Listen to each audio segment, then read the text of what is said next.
Buenas, mi nombre es Fausto Méndez. Vamos a hacer un análisis sobre la trascendencia de las revoluciones americanas y francesas en la configuración del derecho administrativo. El objetivo de esta investigación es sobre la trascendencia justamente sobre las revoluciones americana y francesa. Podemos hablar de inicio, que la revolución americana se centra en las fechas distintas, pero es importante que se da por el año de 1787 cuando se redactan las disposiciones de la Constitución. En esta aparecen líderes políticos e intelectuales como Washington, Jefferson, Franklin, Adams, Hamilton y Madison, quienes son conocidos universalmente, siendo los primeros pioneros investigadores en el tema de la corriente intelectual. Es importante indicar que eh, esto se resume en dos grandes bloques. La primera se refiere a unas fuentes teóricas que reciben las estadounidenses para ser eminentemente británicas y prácticamente contemporáneos a ellos. Y por otro lado está la ideología de la Revolución Americana, que resulta variada y adapta la forma eclíptica, es decir, múltiples teorías que se dan a las circunstancias locales. El camino a la independencia se da por los influjos ideológicos que forman la visión de la política y el estado de las colonias a juicio histórico. A juicio de la historiadora Apperly, ella puede articular en tres momentos de orden de importancia como se describen. La primera habla sobre las teorías del mediano y finales del siglo XVIII, que engloban a los ingleses uninaturalistas y los liberales. Como segunda opción, le da la Ilustración Europea, especialmente en la etapa de la Constitución, citando a pensadores como Montesquieu, Rousseau y Home. Y por último está la Constitución, citando a pensadores como, perdón, están en el tema de la antigüedad clásica, resaltando a figuras como Aristóteles y Polibio. Al citar a Code, quien es el que representa al common law inglés o el derecho anglosaxón que conocemos, este constituye un ejemplo de asimilación directa de las influencias de las que estamos conversando en líneas anteriores. Este, es importante indicar que John Milton este, habla sobre el Parlamento de las Guerras Civiles Francesas del siglo XVII y este ejercía una influencia en la Revolución Americana. Tesis que decía sobre que procedería el pueblo, que procedía el pueblo y estos es quien podían remover a su antojo al gobernante. En sus escritos también manifiesta que los hombres nacen libres y poseen una serie de derechos. Se unen a un formato de comunidades, formando comunidades políticas fundamentadas en el conocimiento del expreso de cada persona.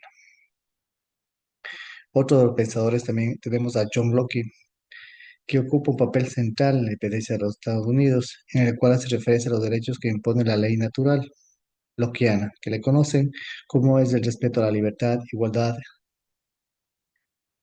y desarrollar una vida digna. La importancia de la filosofía de Locke está descrita en el pensamiento político norteamericano, en donde alcanzó a plenitud los derechos a la resistencia en el nombre de los derechos inalienables. La ideología de la Constitución, esta justamente se da en la Convención de Filadelfia en el año de 1787 hasta el año de 1790, que se evidencia un equilibrio constitucional de los poderes, ejecutivo y legislativo, en donde prima el interés público del particular. He ahí Montesquieu resalta la admiración por la Constitución británica de los medianos del siglo XVIII, es decir, la nueva Constitución norteamericana estuvieron totalmente influidos por el Montesquieu, principalmente por sus tesis acerca de la separación de los poderes. También tenemos a Hannah Arendt, otro pensador que realiza un análisis sobre las constituciones europeas y norteamericanas, que indica que esta última, las norteamericanas, habían surgido de la creencia de haber descubierto un principio de poder lo bastantemente fuerte para fundar una nación perpetua, mientras que la Constitución Europea de los siglos XIX y XX estaría inspirada en la desconfianza ante el poder y el temor de los revolucionarios del pueblo. Por último, tenemos las influencias intelectuales de los líderes políticos que hablábamos anteriormente, que a fines del siglo XVIII, como son Thomas Jefferson y John Adams, su objetivo de la independencia de la Constitución, siendo temas centrales como los derechos naturales, la libertad del pensamiento, la primacía del pueblo, la Constitución equilibrada y censurada a la política de su tiempo, justamente desequilibrando la Constitución a favor del rey. Con respecto a la Revolución Francesa y el derecho administrativo, el punto de partida se da justamente en donde el poder se somete al derecho. Es aquí donde nace la concepción de libertad. Para antiguos solo hace referencia a las posibilidades que tenían los ciudadanos de tomar parte de las cuestiones públicas, dejando fuera de ellos a los hombres libres, esclavos y mujeres. Con esto quiero decir que la noción de libertad no encajaba con la idealización de la antigua Grecia, es decir, donde Atenas era la cuna de la democracia. También aparece el tema de la soberanía nacional, entendido como traslación de la soberanía, que es el poder, desde el príncipe, que es la monarquía o absolutismo, a la nación. Es decir, esto surgirá del concepto de la democracia representativa y del mando representativo, que son elegidos por el pueblo y representados de una nación. Las declaraciones de los derechos del hombre y del ciudadano hace referencia a la igualdad ante la organización territorial de un Estado francés, quien las reconoce y son protegidas por él. Aparece también el principio de legalidad que se instaron en el periodo de la ley, que son consideradas como el código de la conducta de los funcionarios administrativos, es decir, emanada por un poder legislativo que se considera por el poder soberano. El código de Napoleón de 1804 que da el derecho a la propiedad. Esta codificación buscará imponer a la ideología burguesa, que es la que promueve el liberalismo económico, político, incluyendo el Estado de Derecho, las libertades civiles y un sistema representativo basado en constituciones, eliminando por sí ya las diferencias de las clases y las diferencias religiosas.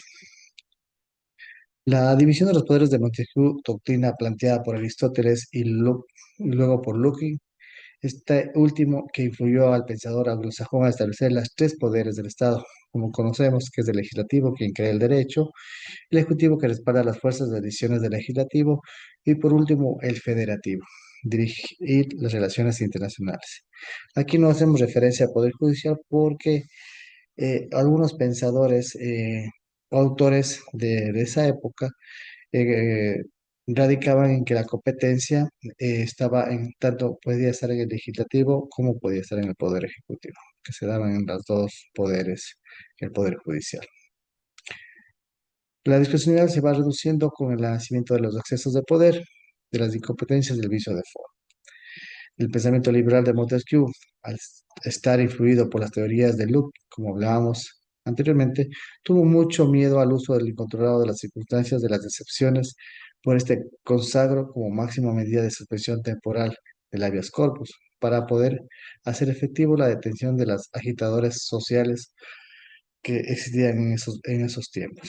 Citando a Constant, al hablar de los estados de excepción, manifiesta que la suspensión de los derechos humanos en consecución del bien público.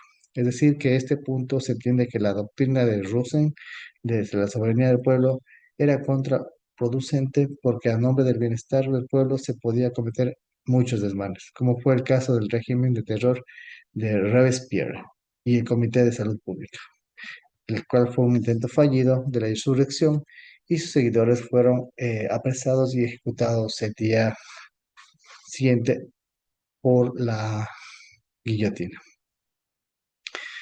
Terminado, podemos decir que la Revolución Francesa de 1789 es un hecho relevante en la historia de la humanidad que marcó el inicio del Estado de Derecho y el surgimiento del derecho administrativo.